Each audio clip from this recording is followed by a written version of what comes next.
G'day guys, welcome back. This is season 26 of Alliance 4 and war number 3. And today we're up against Team Game Noob. Now they were a Platinum 2 Alliance last season, but they were definitely the strongest Platinum 2 Alliance that we've ever faced, at least since I've been, recording more videos. They were a really tough opponents today. So we have 9 fights this war. It's actually the most I've ever taken, I think, since joining this alliance. And starting off with a Black Widow Clairvoyant, so she's got steady build up unblockable, sorry not unblockable, Fury, and also long distance relationship. So she's not a bad placement here, but we can easily counter her with a bleed immune, and we're going to go with Warlock of course. He's our strongest bleed immune. He's going to get lots of action today, as well as Doom and Torch, who are also on the team. So we pretty much want to play this pretty slowly. We don't want to let 3 weaknesses build up from long distance relationship, because that will make her go unblockable until they all wear off. So we just want to, as soon as we get one, we just back off until that goes away. And then just 5-hit combos pretty much. When she's stunned or armor broken and infected, she gets obviously the power drain because she has willpower. So she doesn't really throw that many specials in this fight. And we actually were boosted up pretty big because we were taking 4 fights in a row. This was just the first. So we're going straight onto an Iron Man Infinity War. Also a pretty good placement. He has steady build up Fury, just like Claire did, as well as Heavy Hitter and Power Alternator. So obviously you can't safely parry Iron Man's first medium, you have to reparry him like this. But unfortunately, sometimes the reparry doesn't work and he'll throw the heavy attack. So it's just a matter of being aware of that and not getting yourself backed into the corner too much and making sure not to punish his heavy attack, because he will be passively unstoppable.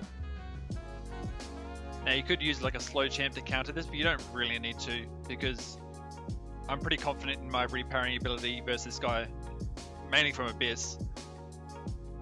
And of course every medium that he throws is giving us a smolder, so that's going to boost our incinerate damage by a lot. You see it's really ticking for a lot now on top of the power stings, and that melts him down to about 25%. So now the only thing we really need to watch out for is his power gain to 15% and his auto block. We did dump our special one right there because the Power Alternator was about to refresh, and that would give him more power, which you don't really want. And we blocked this special one to get us up to max temperature. We throw a couple more hits, we land a safe parry there, which is nice, and then yeah, he goes down. So yeah, pretty clean fight. I was very happy with this. Okay, now we've got 2 Doom fights. We just got to wait for the... Yeah, someone was taxiing me there. So the first one is Longshot. It's only a 5-star Longshot, and he's on the Power Snack mini. Again, not a terrible placement, but Doom can handle him pretty well. As long as he plays smart and manages his power well, we should be fine. Now, I did make a bit of a mistake in this fight, because I think it was around here. I thought after this, I throw a combo, and I thought I'd have my special 1 ready, but I threw 1 too many hits, and we end up throwing a special 2. So yeah, I wasn't paying attention to my power meter as well as I should have. I probably could have thrown a heavy there to get me back to 1 bar of power, but yeah, I'm not sure. But anyway, he throws a special 3, but it's only a 5-star Longshot against a rank 3 Doom. It's really not going to do that much damage. And we also are running max limber, so the stun isn't going to last very long. And he doesn't crit on his basic attacks, which was lucky. So we're going to activate our aura to be prepared for the backup recovery at 50%. That's going to give him a solid burst of power. And it triggers now. There we go. So he's going to get a burst of power, and we're able to steal that right now. We are running Mystic Dispersion as well. 4 out of 5. So that definitely had a factor in this fight, I think. And so 1 special 3 is pretty much going to finish this guy off for all intents and purposes.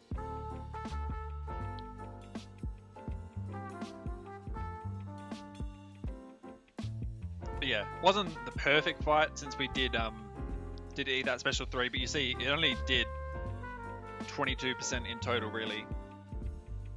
So we will chuck in 1 glory potion after. That's all we need really. I mean, probably didn't actually need to chuck the potion in, but you know, just to be safe, it's good to heal up in case the worst happens in a fight and you find yourself on the ropes. So this was the fight we wanted the guidance boost on from our good friend Paulie, and there we go. So normally, I think in previous seasons I probably would have taken this fight with a Mega Red, but we're gonna go on Dr. Doom this time, and we pretty much have to have the guidance boost on here. Yeah, because you know, without that, it's very hard to get your parries to stick, and you'll probably end up letting him evade a bunch, and it's just probably not a good time.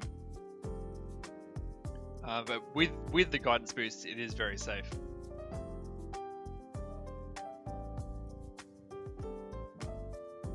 Now he is a protect champ, of course, so I had that to consider as well, since we were still reasonably well boosted at this point.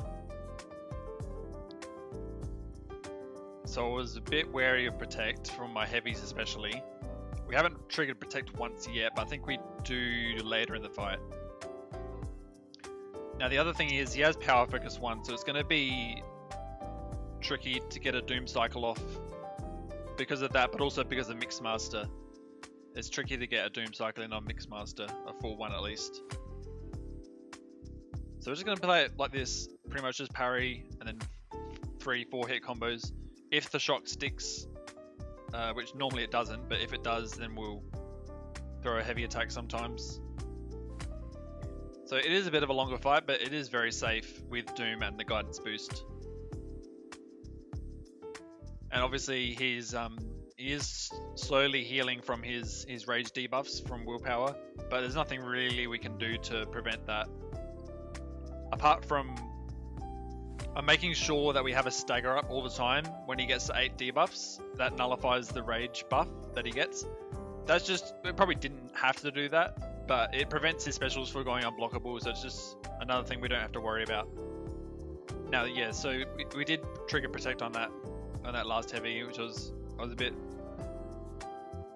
Oh, actually I did predict heading into the fight, so we want to ideally get off an intercept so we can land a special 3 as a finishing blow.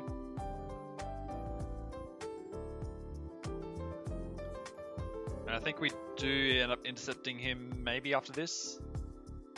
No, he evades. We were prepared for that evade. There we go. Nice light backdraft intercept. And we are 2.5 minutes into the fight, but we've barely taken a scratch with Doom. This is a really, like I said, this is a really safe fight.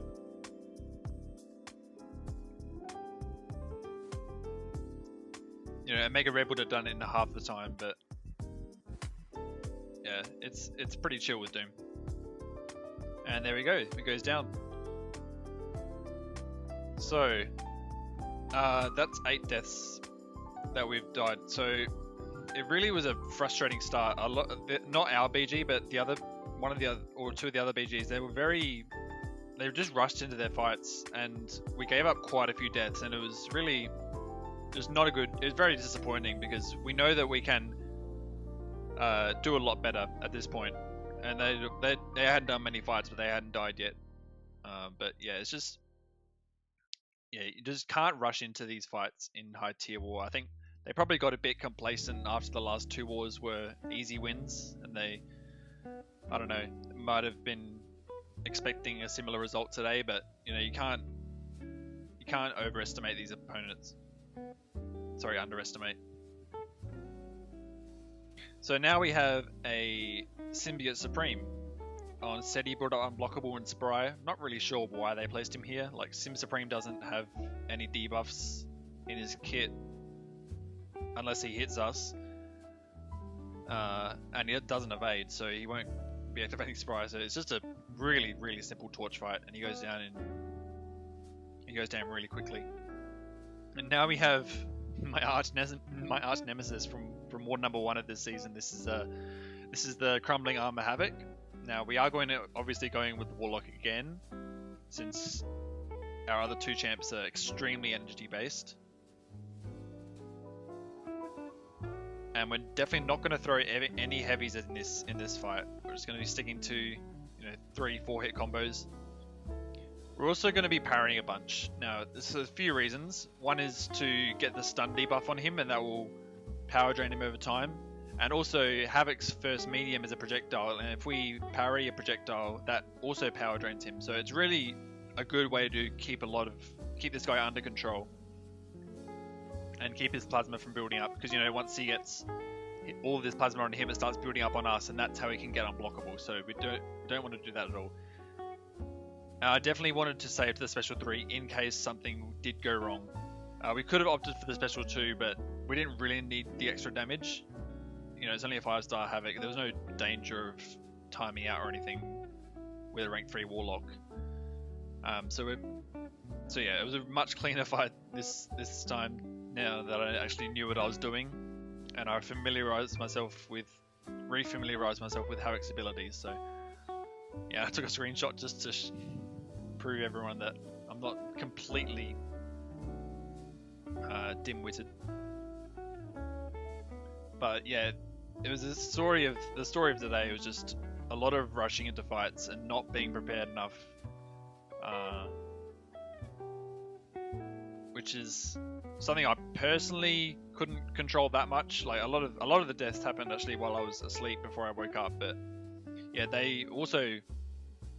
But credit to the opponent. They done most of their fights. They only died 5 times. So they were a really tough opponent, and it's pretty obvious that they won this war. So they deserve this win. So now we're on the mini boss island in section 3. We have 3 fights. The first one is a 5-star Cosmic Ghost Rider. This is on the Rage mini. Not the worst placement, since he can be a bit tricky if he's unblockable. But we're going to go in with Torch with the pre-fight. So Cosmic Ghost Rider has his first medium is energy, so it gives us a smolder. And obviously Cosmic Ghost Rider is Incinerate immune, but no one is Nova Flame immune, so that's why we're going to activate the pre-fight. And I didn't boost up very much here just in case we would trigger Rage, since it is only a 5-star Cosmic Ghost Rider and we're using a rank 3 Torch. And we didn't trigger Rage at once, I don't think, in this fight.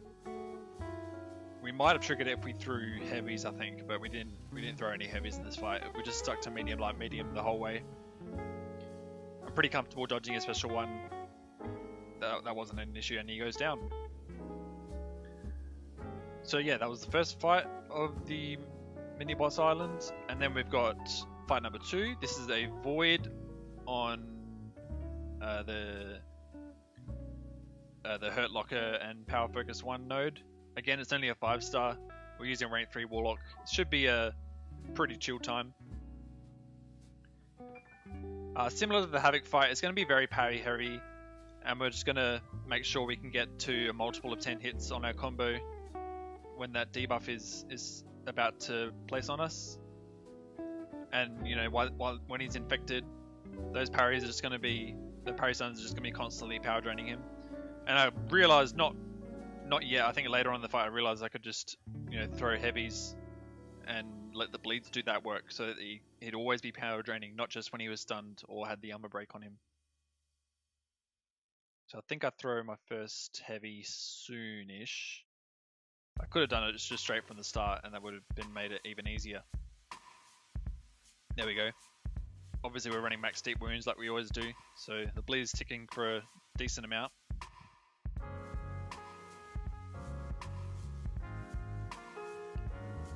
And yeah, it was just a really clean fight. I was happy with this.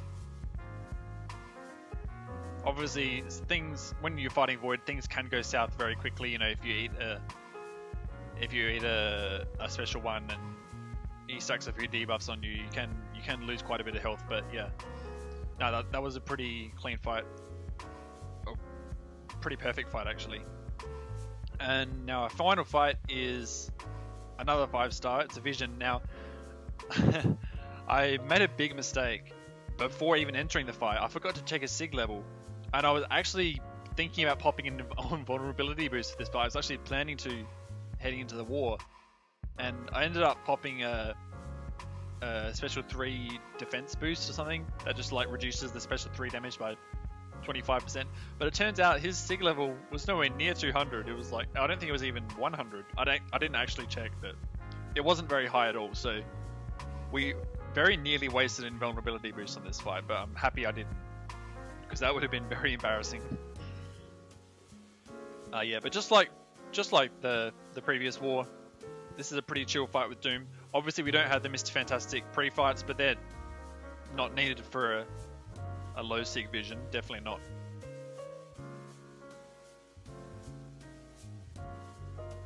And we are boosted up pretty heavily, because even though we were going to lose the war, I still had some sense of pride about just wanting to clear this war deathless and keep some sort of winning streak alive.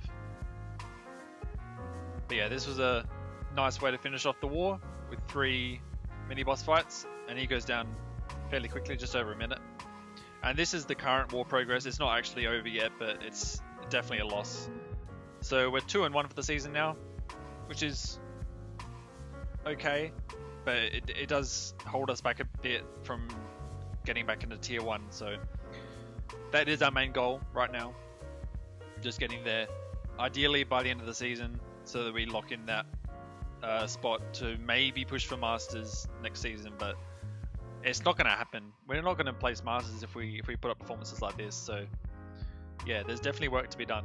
But anyway, guys, thank you for watching. I hope you enjoyed, and I'll see you in the next war. Peace out.